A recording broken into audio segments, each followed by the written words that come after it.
So this video is to actually help teachers learn how to create an assignment, whether it's going to be graded by Schoology or the system or manually inputted by the teacher, but so that all grades for students can go into Schoology's gradebook. So to do that, you would access a course. Now you can also create an assignment in your resources and then add it to a course. But if you create it in the course by clicking on Add Materials, you can then click Add Assignment. So by adding an assignment, um, you would simply follow the things that are required. So everything that has an asterisk for an assignment is what's required. So you would give your assignment a name. So I'm just, for today's purposes, we'll just call this assignment 1. You would put your description. Now, this is everything that you want to have in your assignment. So everything you want the students to see to go with your assignment. So you can even put videos in here. You can add videos, links to different places. Anything you want your students to have access to for this assignment, you can add it all here in the description. If there's a file that you have on your computer, like a PDF, that you also want them to access, you can attach it to the assignment so that as the student's reading the description, they can actually open the PDF as well. You can even record yourself giving video and audio of the assignment. So there's a lot that you can do with the assignment and how to create one. You definitely want to give your assignment a due date. Due dates are helpful because they post them on the student's dashboard of when assignments are due, when they're upcoming, or even if they're overdue because the date has passed. So this date is flexible. You can always change this date, but you definitely want to put an assignment due date in because that gives your students the idea of when that assignment is due, and it adds it automatically to their calendar and automatically on their dashboard. You can adjust the points at any time, but for today, we're just going to give it out of 10. This is where you're going to put the category. Now, in order for it to come up for the students and to go in your grade book, it has to have a category that's assigned. For most of us, it's process product. You can determine that. I know for high school, there's some other different grades that you can have in there or different categories. So whatever the category is that it corresponds to TAC or corresponds to your grade book, you want to make sure that you assign it to that. Today, we'll just make this a product. You want to assign it to the marking period. It defaults to the current marking period in which you create the assignment. Now, mine says this marking period. Yours will say M1, M2, M3, M4, depending on the marking period. Factor is basically the weight, how much you want it to weigh. It defaults to 1, which is usually the normal standard. And then if you have a rubric attached, you can always attach a rubric that you've got in this course. If you're using the same rubric over and over, you can always just add it. Or you can just do numeric, which is the number values. This is where you can also align your assignment to different standards. So Common Core standards or Maryland State standards, you can align it here by finding them in this box and going through and finding exactly where it is. And that helps you keep track of the standards, and it helps keep track of the student standards so they can see what they're mastering and what they're not.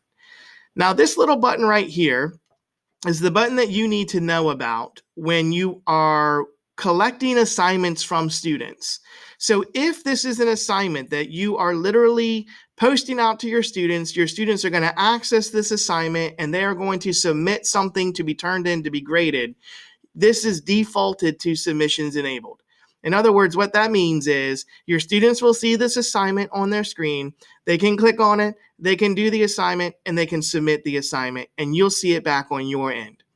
Now, you can also disable the submissions for this assignment, which means, for example, if you are using a program such as Agile Mind that does the assignments in that program, you can send the link in Schoology. Your students can go to that link in Agile Mind. It can calculate the assignments there.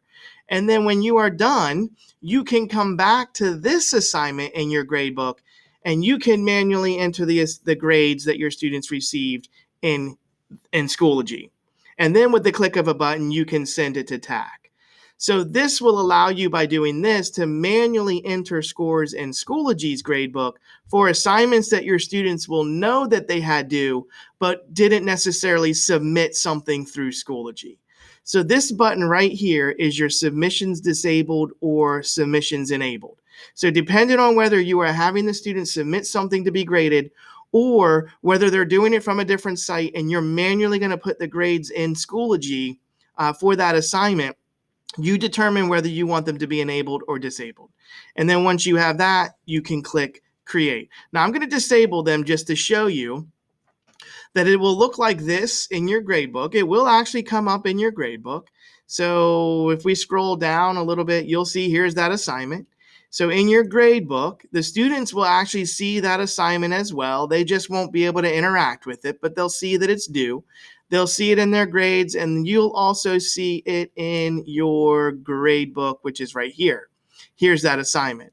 Now, what you would do as the teacher is that when your students do that assignment in that different program that calculates their scores and grades there, but doesn't sync with Schoology, you can come into Schoology and you can manually enter their scores. So for example, if I just want to manually enter their scores, I can do that.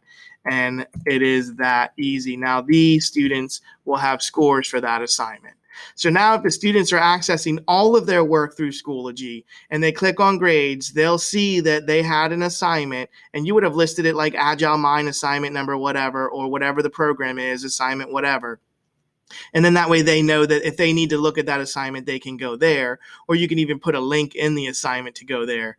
But then they can at least see the scores that they have. And now if you're using the syncing option from Schoology, you can sync this assignment directly from here, from Schoology, over to TAC, and then that way this assignment will go there. And that's how you can create an assignment for whether you are grading it manually or whether the students are submitting to you. You can put every assignment into Schoology for your students to see and access.